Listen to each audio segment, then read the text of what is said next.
Sobre las últimas declaraciones, bueno, en realidad las declaraciones de la presidenta Dina Boluarte en los últimos días, hoy volvió justamente a hablar de el sistema de justicia, de poderes en la sombra que buscan afectarlo, que buscan utilizar al sistema de justicia para golpearla, y hemos visto un constante choque además de la presidenta con el Ministerio Público e incluso con los medios de comunicación, pero quería centrarme en este constante conflicto que además tiene un correlato al final en el Tribunal Constitucional porque se demandan de inconstitucionalidad determinadas acciones. ¿Cuánto daño le hace esta confrontación justamente a la democracia, al respeto constitucional?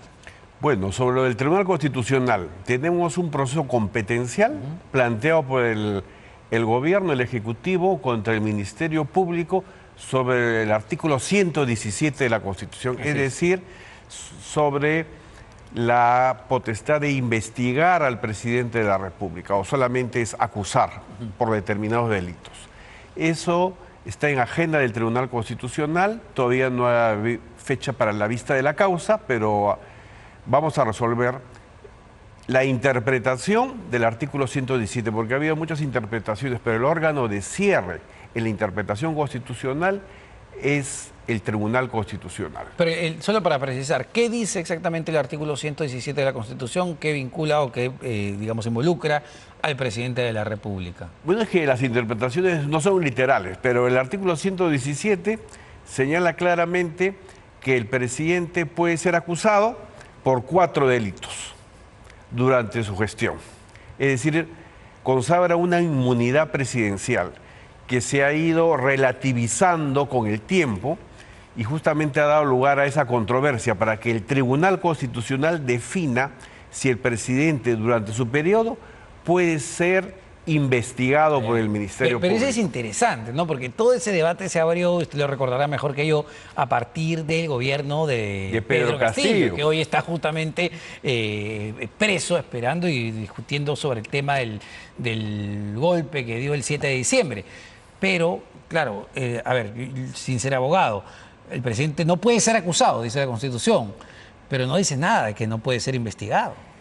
Bueno, en ese momento, durante el gobierno de Castillo, hubo opiniones de constitucionalistas que sostenían que sí podía ser investigado.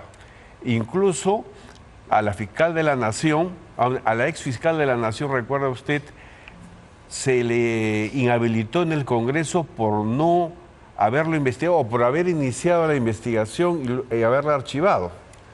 Claro, porque es Pablo Sánchez, si mal no recuerdo, es Pablo Sánchez quien decide justamente una decisión que no tenía precedente, decide abrirle la investigación a Pedro Castillo y la fiscal Patricia Benavides toma el argumento de Pedro Sánchez e inicia la investigación ya de manera profunda. Si las interpretaciones en derecho van cambiando, a veces hay mutaciones constitucionales.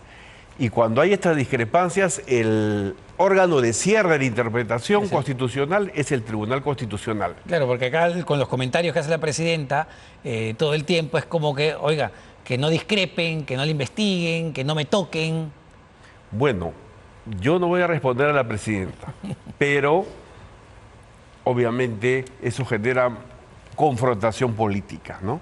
Que es innecesaria, debe bajarse el tono de la confrontación política. Claro, y es lo que también incluso la propia fiscal de la Nación le ha pedido, ¿no? Le ha pedido, oiga, que haya un poco más de respeto en el tema de los comentarios. Y lamentablemente lo que hemos visto es una escalada en ese discurso, porque finalmente el fondo que ustedes van a resolver, que es muy importante además, va a ser, ¿se puede investigar, no acusar, investigar o no a un presidente en ejercicio? ¿No? Y es un tema que se analiza a nivel mundial. En la Corte Suprema de los Estados Unidos se pronunció sobre el caso de Donald Trump y señaló que tiene inmunidad presidencial el señor Trump, ¿no? Por los actos oficiales. Eso determinó una interpretación de la Constitución de los Estados Unidos. Ahora, le invito, magistrado, a escuchar brevemente lo que dijo la presidenta Boluarte el día de hoy, ¿no? Que va en la línea con lo que estamos comentando. Detrás de esas agresiones hacia nosotras las mujeres suelen haber rasgos como inseguridad y paranoia, así como resistencia a la igualdad entre hombres y mujeres. Como mujer andina, no tengo temor a aquellos que desde las sombras pretenden imponer su voluntad usando la justicia como arma y creen que su misoginia les da derecho a someter a las mujeres. La historia no pertenece a quienes manipulan el poder desde la oscuridad, sino a quienes lo enfrentan con coraje, dignidad y sobre todo con verdad. Bueno, es muy fácil leer un discurso, pero hasta el día de hoy la presidenta no ha explicado nada sobre, a ver, lo más grave, los muertos al inicio de su gobierno, el famoso caso del cofre, donde supuestamente fugó Vladimir Cerrón, esa es la investigación, el caso Rolex que le dio su Waiki Oscorima, el caso menor de las operaciones, caso Jaliguarma, es decir, las investigaciones son bastante amplias, por eso el rol que van o la decisión que van a tomar ustedes, no solo ahora, sino hacia futuro, entiendo, va a ser trascendente y clave. Todos los funcionarios públicos están al servicio de la nación, conforme a la Constitución. Desde el presidente de la República, los ministros, los magistrados del Tribunal Constitucional, todos los funcionarios. Por tanto, se les debe exigir la máxima transparencia y la rendición de cuentas por sus actos. Ahora, justamente, vamos a alguien que no entendió eso desde un primer momento, como fue Pedro Castillo, que hoy justamente está en el penal, esperando ya en la etapa de juicio oral. Le pregunto, y espero que se pueda pronunciar al respecto, Pedro Castillo, el 7 de diciembre, que anuncia este golpe de Estado, que anuncia que iba a intervenir además las instituciones democráticas, entre ellas el Tribunal Constitucional, ¿Pedro Castillo violó ese 7 de diciembre la Constitución? El 7 de diciembre, los magistrados del Tribunal Constitucional salimos a los medios y denunciamos el golpe de Estado. Hemos emitido una sentencia y un habeas corpus donde nos hemos pronunciado sobre los sucesos del 7 de diciembre, un habeas corpus interpuesto por el señor Pedro Castillo.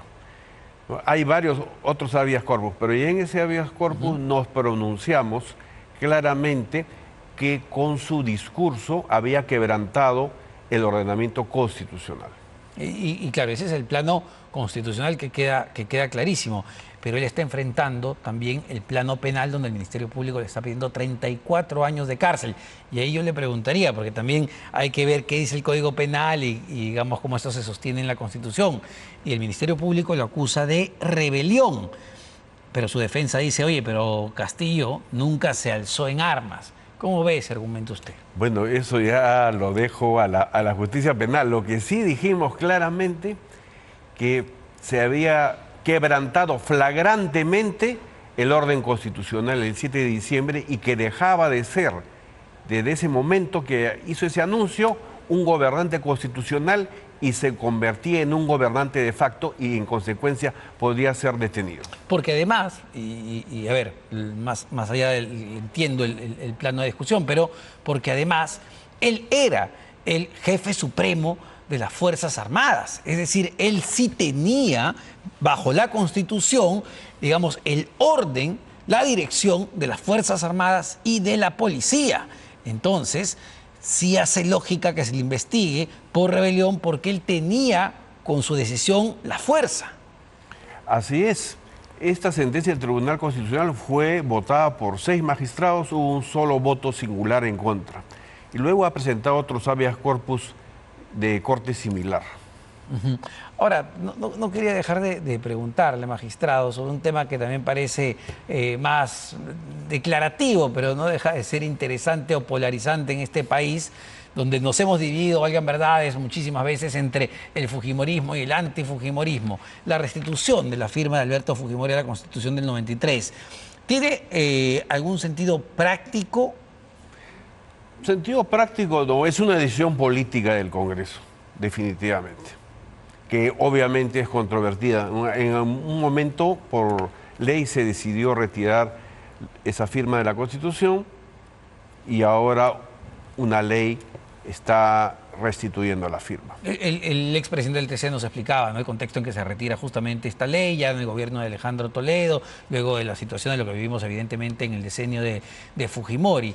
Pero yo le decía a Richard Arce, oye, al final del día, más allá de que Fujimori fue sentenciado, estuvo en la cárcel por todo lo que ya conocemos, fue el presidente que estuvo ahí cuando se dio la Constitución del 93. Ese es el hecho histórico real, concreto, ¿no? Esa fue una decisión, retirar la firma, que podríamos considerar como una especie de sanción, ¿no? Que se aplicó vía una norma legal. Mediante otra norma legal se ha dejado sin efecto y se ha restituido la firma. Perfecto, magistrado. Muchísimas gracias, como siempre, el magistrado César Ochoa Kardich, magistrado del Tribunal Constitucional. Vamos a una...